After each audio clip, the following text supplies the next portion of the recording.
오늘은 정보의 유출에 따른 피해 사례에 대해 알아보겠습니다.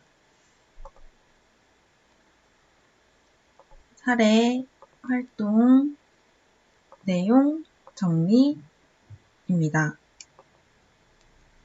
사례 보겠습니다.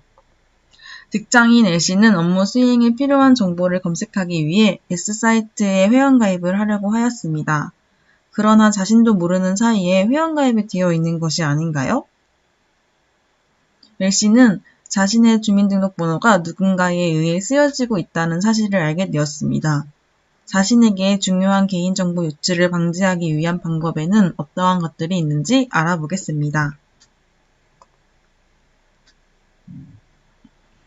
정보처리 기술의 비약적인 발전으로 인하여 자기도 모르는 사이에 개인정보가 정당하지 못한 목적에 사용될 위협은 더욱 늘어나고 있습니다.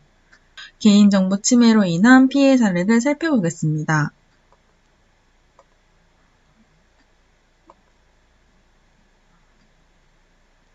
N사는 자사 회원인 G씨의 개인정보를 G씨의 동의 없이 유관 회사인 S사에 제공하였으며 S사는 G씨에게 광고성 이메일을 수차례 발송하였습니다. G씨는 S사의 개인정보를 얻은 경위를 확인한 결과 N사로부터 유출된 것임을 알고 법원 내 손해배상을 청구하였습니다. 법원은 G씨의 사생활 비밀과 자유를 침해했고 정신적 고통을 주었다며 N사와 S사의 손해배상을 판결하였으며 정보통신부는 N사를 고발하고 S사는 과태료를 부과하였습니다.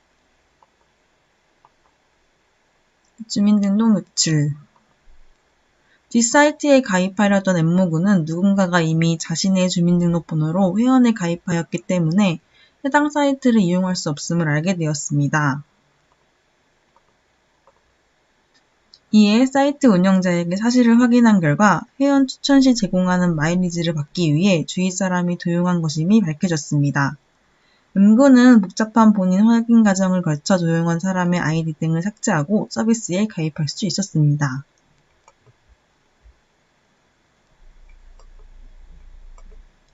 N사의 개인정보 유출 사례 및 주민등록 유출 사례를 읽고 다음의 질문에 답해보도록 하겠습니다.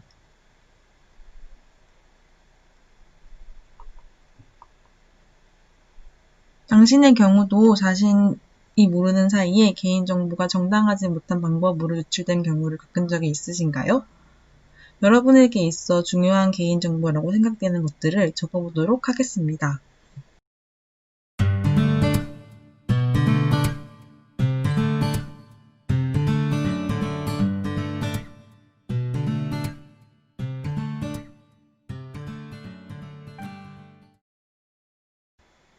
중요한 개인정보를 보호하기 위한 방법에는 어떠한 것들이 있을지 각자의 생각을 적어보도록 하겠습니다.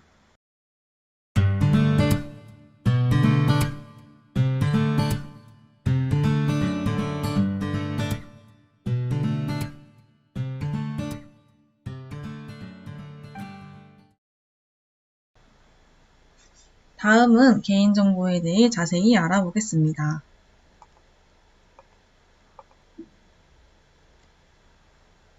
개인정보란 생존하는 개인에 관한 정보로서 정보에 포함되어 있는 성명, 주민등록번호 등의 사항에 의하여 개인을 식별할 수 있는 정보를 말합니다.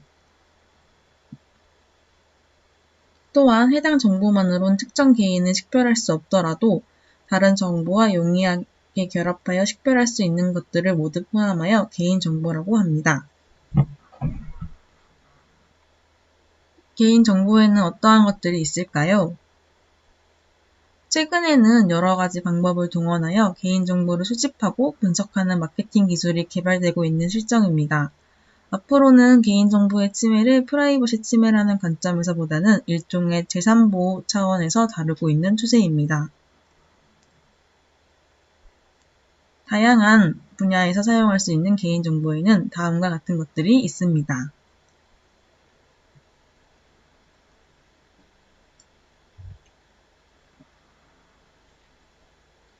일반 정보로는 이름, 주민등록번호, 운전면허, 주소, 전화번호, 생년월일, 출생지, 성별, 국적 등이 있습니다.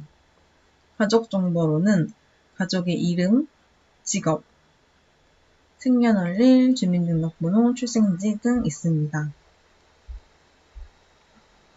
교육 및 훈련 정보로는 최종 학력, 성적, 기술 자격증, 전문 면허증 등이 있습니다.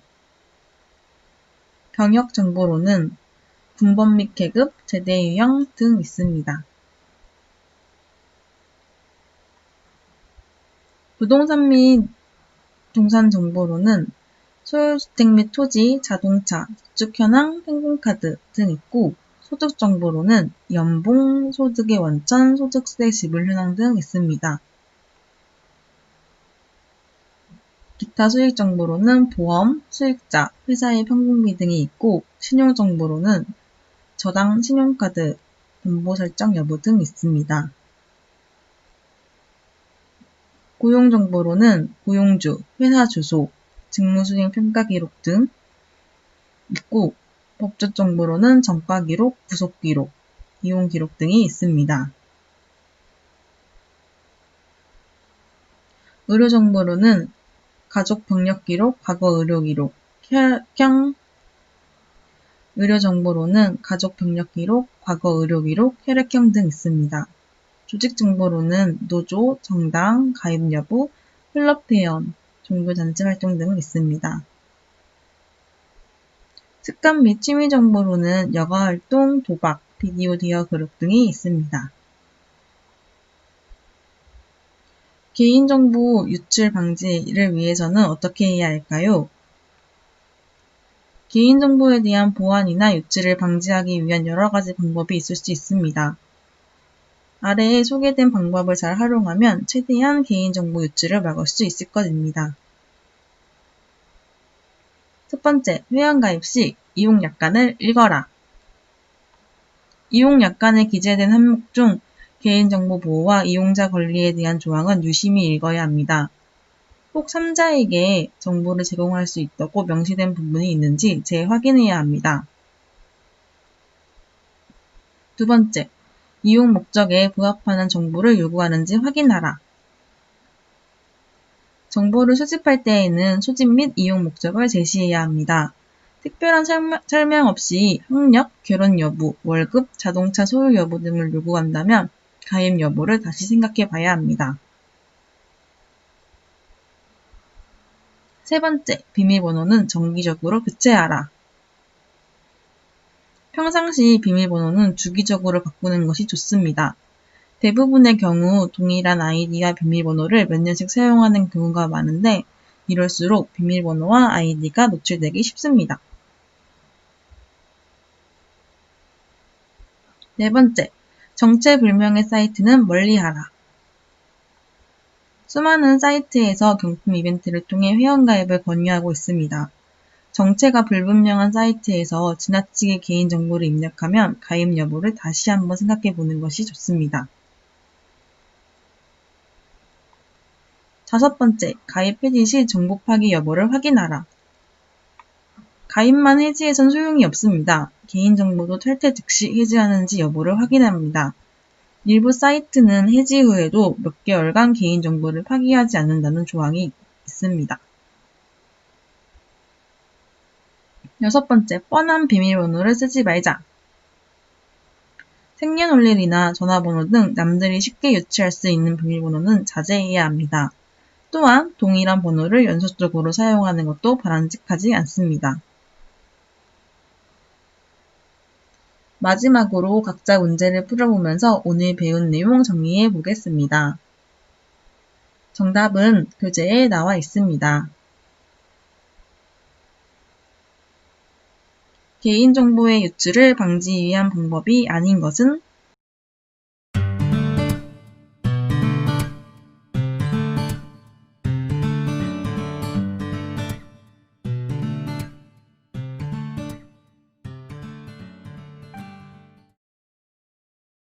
개의 강의를 진행하며 배운 내용을 총정리하는 시간을 가져보겠습니다.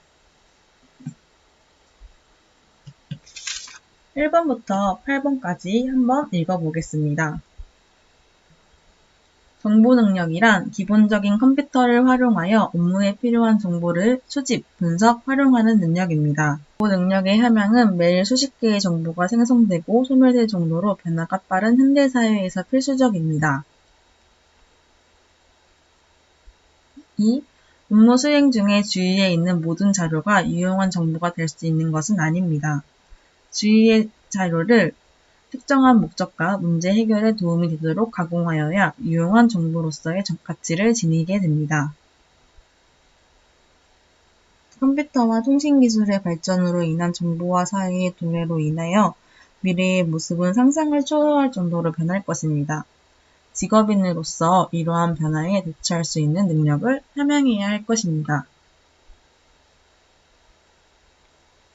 4. 업무 수행 중에 컴퓨터를 활용할 수 있는 경우는 수없이 많습니다.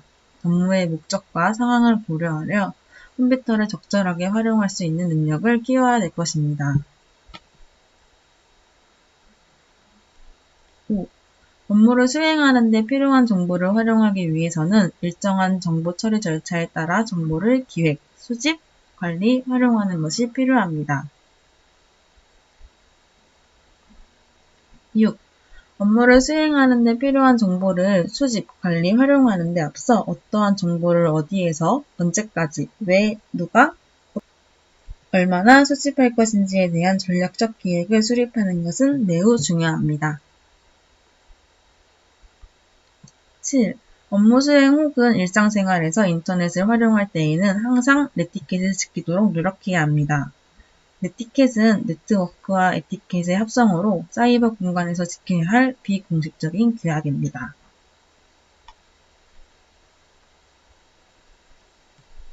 8. 컴퓨터를 활용함에 있어 당신의 중요한 개인정보가 유출될 수도 있습니다. 이러한 정보가 유출될 경우 막대한 손해를 입을 수도 있기 때문에 개인정보 유출 방지를 위한 노력을 기울여야 할 것입니다. 이번 강의를 통해 컴퓨터 활용과 정보 능력에 대해 다들 잘 알게 된 시간이었으면 좋겠습니다. 지금까지 강의를 들어주셔서 감사합니다. 강의 내용이 여러분의 컴퓨터를 사용하는 데 도움이 되기를 바랍니다. 관련 교재는 구글 클래스룸에서 다운받을 수 있습니다. 오늘 수업 여기서 마치도록 하겠습니다. 감사합니다. 베르슬랑